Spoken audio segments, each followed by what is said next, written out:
Yes.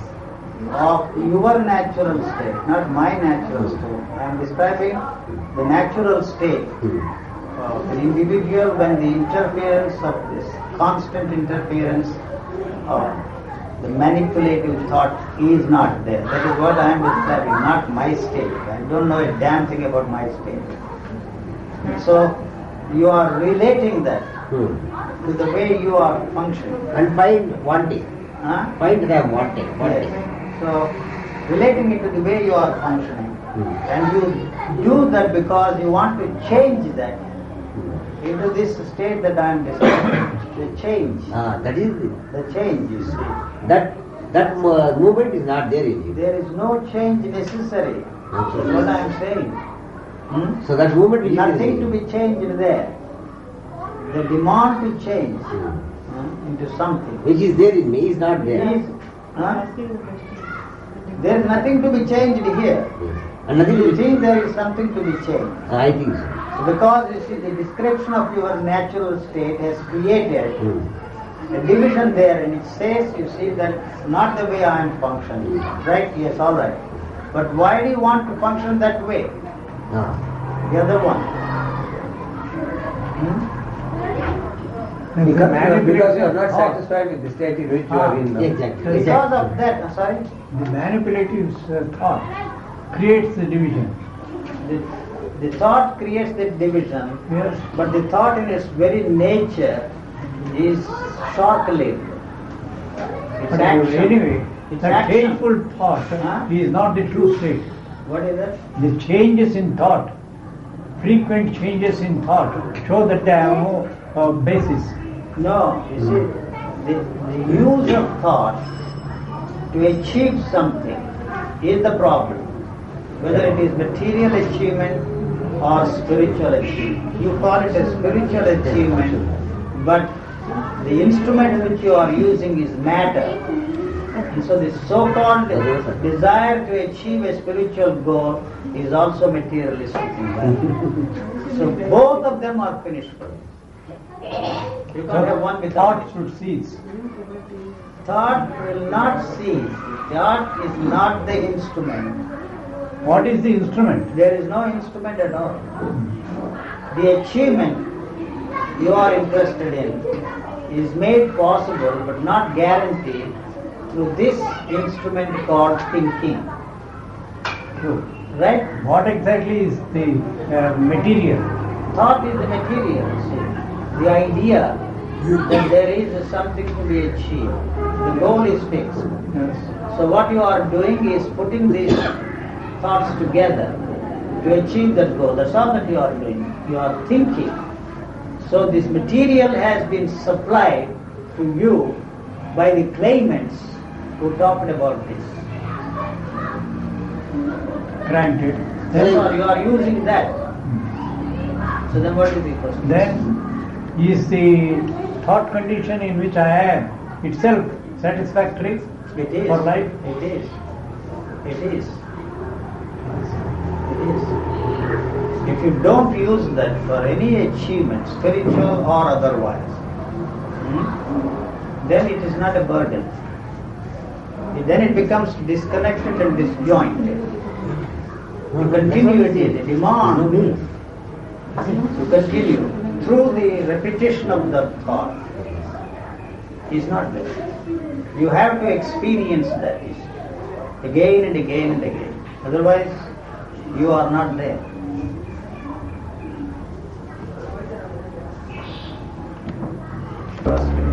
You mean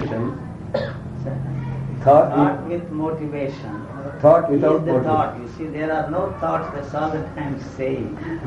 You cannot know anything about thought. What all is there is the product of thought. about thought, but not thought. There is no thought there at any time. About thought, first, and then using that thought to achieve some goal that is not there. So that is why it is misery. So it has created the goal of thoughtless state. Which is not there. No, you see, it has accepted from the statements of those people who say that they are in a thoughtless state. So it has accepted that there is such a thing as a thoughtless state and wants to be in that thoughtless state, right? So it is this thought that has created the thoughtless state. The so-called So how thoughtless. can you be in a thoughtless state through the use of what you call thought? You can't. Thought eliminates itself. Thought eliminates itself when you are in that state. You see, when you That is also don't- a thought. when you don't use this to put yourself into a thoughtless state or timeless state, the thought is not there. Yeah. So why do you have to go through this laborious process, painful process of frightening situation you put yourself into, struggle to be in a thoughtless state? How do you get over this thoughtless thoughtless? How? You want to know. This I repeat again and again. What is there is the movement of knowledge. The knowledge that it is a thought and that it is going to be in a thoughtless state and all that kind of thing you seem to know. You actually don't know. So you see, you are asking me how to be in a thoughtless state. So the answer I give adds to the knowledge you have of that or contradicts that knowledge. This is all that I am saying. So that is why it throws this question, how to be in a thoughtless state. So you want to know how to be in a thoughtless state. So what will you do with that knowledge? You will think. So you see, by demanding how to be in a thoughtless state, you want to add more knowledge to that moment of knowledge. That's the trick it is playing. You see, through knowing more and more, It becomes the more and movement more a of- burden. More and more a burden. The movement of the known, or whatever you want to call it, is not going to come to an end. That's the reason why it is asking how. So you have 1,000 house there, and those 1,000 house have not helped you. Why do you want to add one more how to that? That's all that I'm saying. At least to this extent, you can be free from adding one more to that and settle for the 1,000 you already have and try your luck. Now, there's an organization which gives you enlightenment in 72 hours. Really? And you have to pay $125. And if you want it in 24 hours, you have to pay $500. Dry cleaners. And then you'll be given a certificate that you're an enlightened man. One fellow came here to see me with that certificate. American. I said, why the hell are you here? The certificate says you are. Why do you need another certificate for? One is enough. That's from America. My certificate is worthless. Because you think that there is something more interesting, more meaningful, Then what? more purposeful that you can do than what you are actually doing at this moment. So there is always something more interesting. Yes. So it will always be one. So it will always remain more. It's a bottomless pit. Bottomless pit. So it is to free yourself from boredom. You are doing every kind, entertaining yourself, speculating, pursuing, wanting to be an enlightened man. Because you see, you know that, you see that what you want, this is the same everywhere with all human beings. Whether you are here or there in Europe or in America or in South America, the basic demand of everybody is how to have permanent pleasure without even moments of pain. How to be happy without moments of unhappiness. See, that is the demand of everybody, everywhere. There is no exception. So what I am emphasizing is that it is not possible to have one without the other. Both can be had. Not possible. But both can be had. They go together. They go together without your asking. But that's a wrong way of putting it. See, there is only pain and no pleasure at all. I'm sorry to say. there is only unhappiness. There is no such thing as happiness at all. So, but why I say this is that The moment you see the body separates itself through thought, what is called a pleasurable sensation, and that very thought demands that that pleasurable sensation should last longer.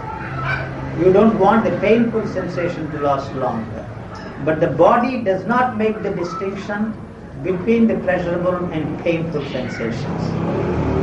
It does not know what is pleasurable and what is painful.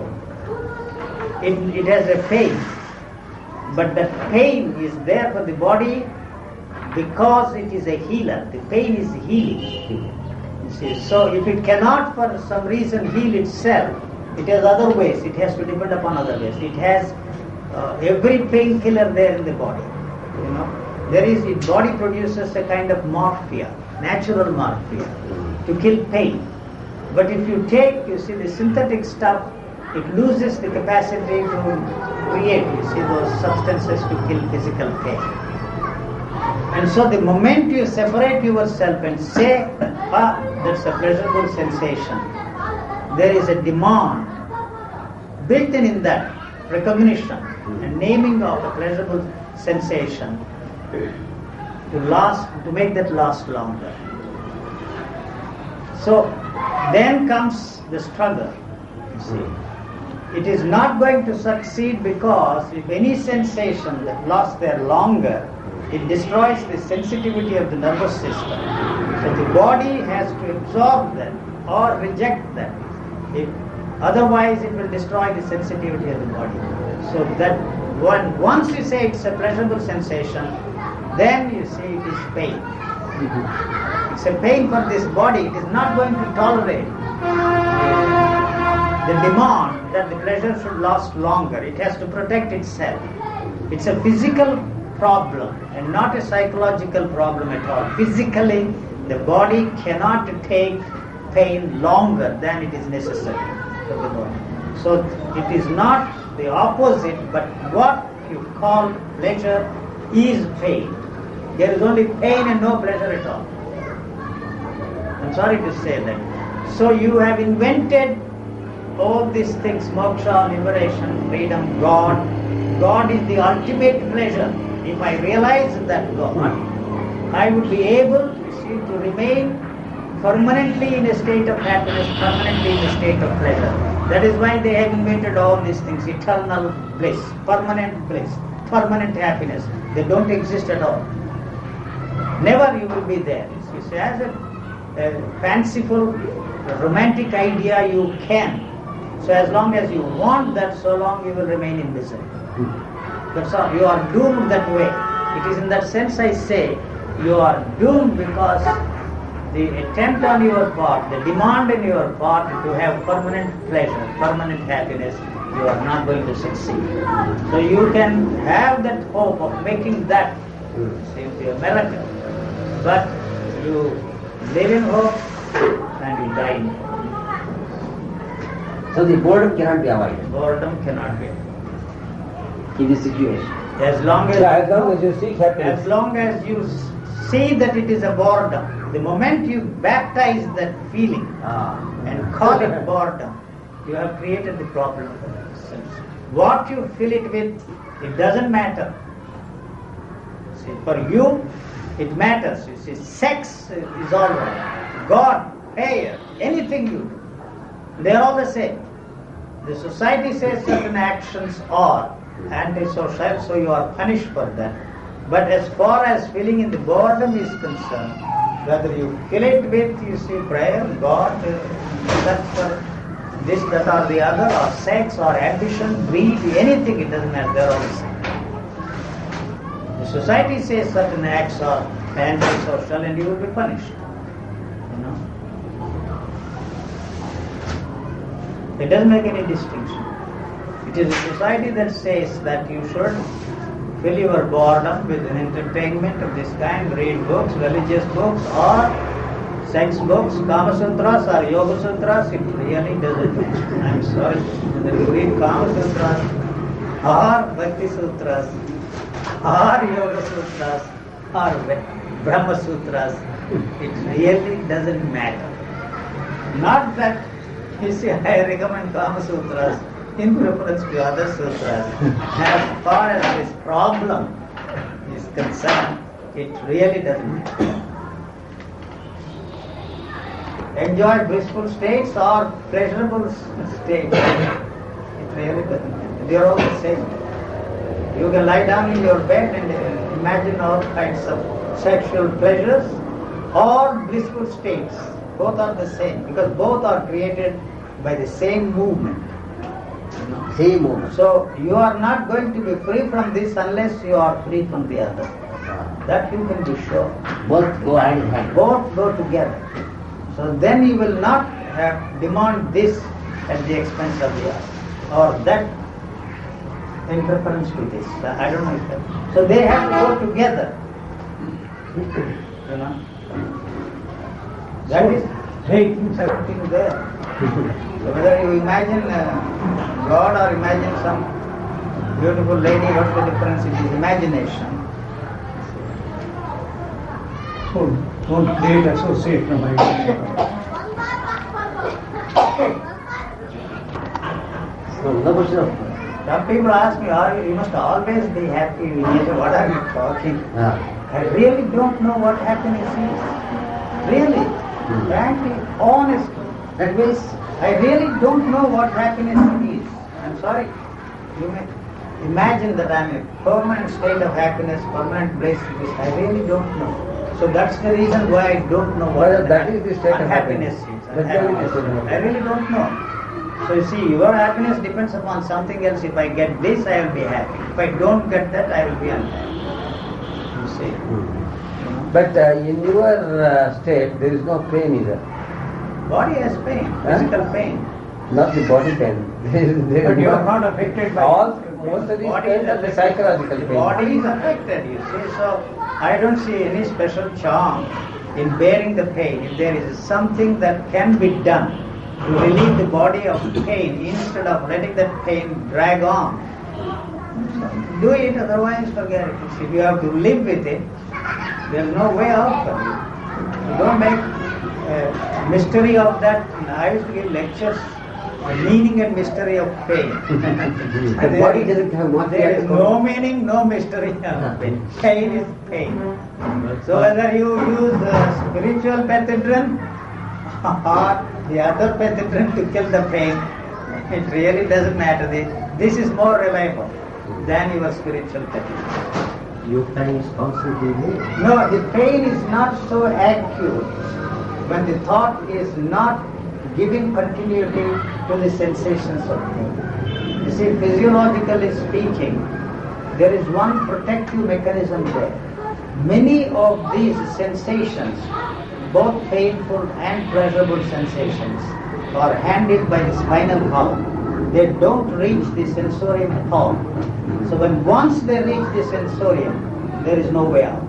The body has to go through the agony. So even then, if these different sensations are not linked up by your neurotic demand to be free from the pain is not so active. Not so active. So I aggravate it. You aggravate it by Like what they thinking do. about the pain all the time and demanding immediate relief. There is an immediate relief. Go to a doctor, he will give the medicine. Don't talk of, you see, no, I don't want this, I don't want that, I don't take this medicine, I don't take that medicine. That's no. So you said body has its own morphine. In natural state, it It has a limit. You see the 5 liters of petrol you have in your car. So when that is finished, you see the car stops. In exactly the same way, this body has a thermostat, built-in thing, which will protect itself for a little, and then you see the thought tells you that this is what you have to do. For example, if somebody gives you sulfuric acid or nitric acid, I don't drink it. It doesn't matter whether you drink a glass of orange juice or nitric acid, I am not that stupid. So, then when once you see you take that, you see there are other activities going on. You smell the fumes, you touch it is hot. So the protective mechanism says, look here, this is sulfuric acid. If you drink it, you are a damn fool. If you want to drink it to prove, you see that you are above these things, just forget it. The whole thing will be burned. That's all. You don't do any such foolishness. You have to protect the body, you see. If you go out, you see, in the heat, you see, it creates coolness inside. And that lasts for a little time, and then you have to go into a shade and protect the body. But there is no use exposing yourself to the heat to prove that you are a spiritual man and all that kind of a stuff. It is not going to help. So agony is inevitable. Whether he is a saint, sinner, no exception. All free men die in their cages. Agony. We were not present there at the death time of Sri Ramakrishna. Many people who knew Ramana, they knew that great agony, pain. You can't imagine, sir, the pain, cancer pain. And this fellow who was there in Bombay, I am that or whatever it is, he had this throat cancer. He died in great pain. And so that you cannot avoid. Sorry, saint or sinner. See, you go through the pain in exactly the same. The body doesn't make any distinction.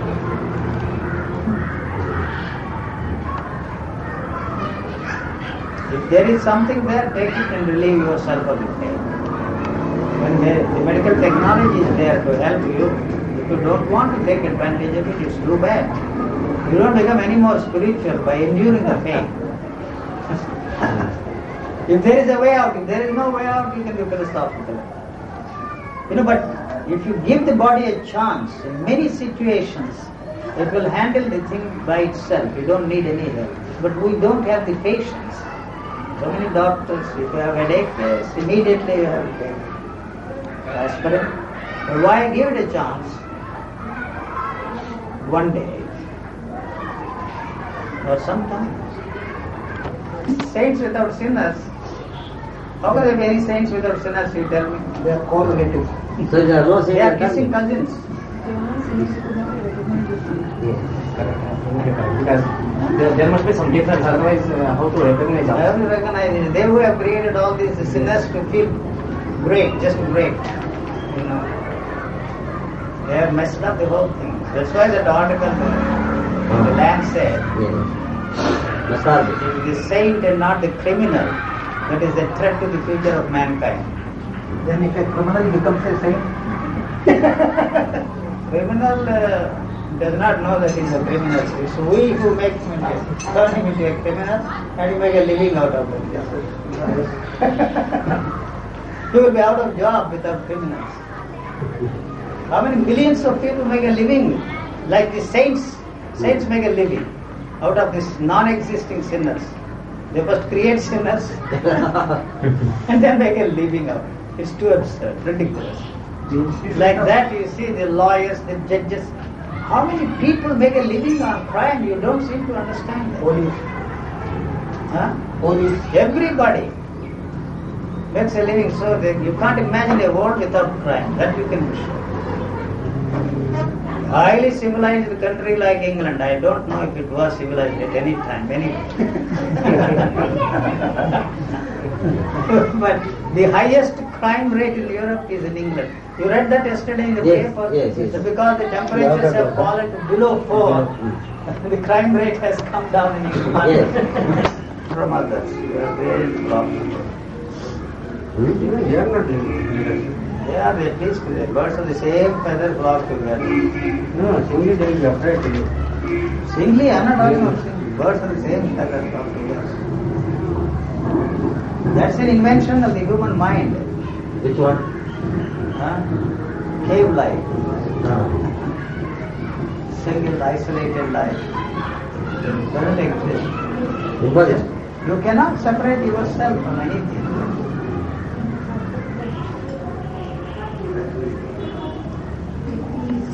I don't know that. No. That has no meaning at all. Silence is there. Withdrawal from the world also is there. Withdrawal in the sense? Withdrawing yourself into a cave. As a word use recluse or something. Recluse. But recluse have lived for long periods. What kind of a life? They live. sitting in an attic somewhere. That's possible. That silence has to operate in the city market there. If it doesn't operate there, It's not silence. forget it. Not that I'm suggesting that you should set up your shop there and sell typewriting institute and I really got this one, yes. if it doesn't operate there, you just forget it. It doesn't mean anything.